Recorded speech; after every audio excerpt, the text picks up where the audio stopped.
मकर संक्रांति अर्थात 14 जानुआरी रु नहीं 12 फेब्रुआरी जाए सूर्य मकर राशि रे ही गोचर करिवे। सूर्यंकर ही गोचर जगु मिथुन राशि व्यक्ति मानंकु कौन सब भल खराब फल मिलिबो से विषय आज आम डिटेल्स रे आलोचना करिबा। नमस्कार, मु सुभाषिष पुनः स्वागत करछु मो यूट्यूब चैनल को। आज आम आलोचना करिबा कि सूर्यंकर जो मकर राशि रे गोचर हब मकर संक्रांति थारु सेही गोचर प्रभाव द्वारा मिथुन राशि व्यक्ति मानंकु कौन सबु भल मंदर सामना करिया पड़िबो से विषय तो आज आम डिटेल्स रे आलोचना करिबा। ता पूर्व सबना भली गोटे रिक्वेस्ट करिया चाहिए कि जो मैंने भी एजाए चैनल को सब्सक्राइब करना सब्सक्राइब करंतु आ पाखटिया बेल आइकन को मध्य प्रेस करंतु जहाँद्वारा कि मागु जहाँ भी किसी वीडियो देवी ता नोटिफिकेशन आपण मानकु ठीक समय मिल जिवो। जदि आमे मिथुन राशि कथा कहिबा ताहले मिथुन राशि व्यक्ति मानक पई मकर संक्रांति परठू अर्थात 14 जानुआरी परठू सूर्य अष्टम भाव में गोचर करिवे, जहाँद्वारा कि आपण मानकु अचानक धन लाभ हो पारे, अचानक धन लाभ हो पारे, नहले अचानक धन क्षति अर्थात धन हानि मध्य हो पारे। सेतिपई आपण मानकु सतर्क रहियाकु पड़िबो।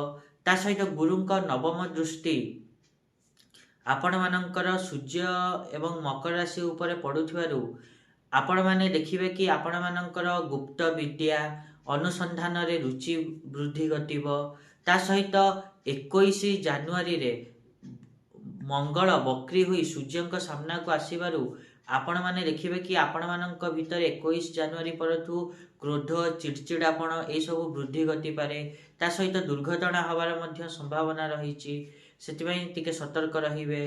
ता सहित आपण माने देखिबे कि 24 जानुआरी रे सूर्यंक सहित जेतले बुध 24 जानुआरी रे बुध जेतेबेले मकर राशि रे प्रवेश करिवे सेतेले सूर्य बुध मिसी बुधादित्य जोग सृष्टि करिवे।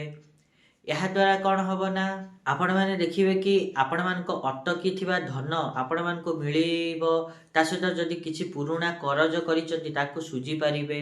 ता सहित से 24 जानुआरी रे आपण मैंने देखिए कि आपण मानकर जो सूर्य अछंती से श्रवणा नक्षत्र रे गोचर करिवे।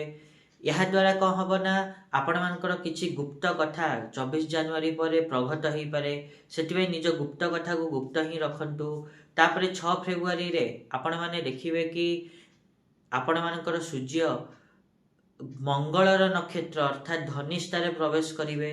एही समय रे आपण मानकर पैतृक संपत्ति को नहीं कि किछि काम जदि बाकी थिला बा सेही संबंधी कार्य आपण मानकर पूरा हो पारिबो।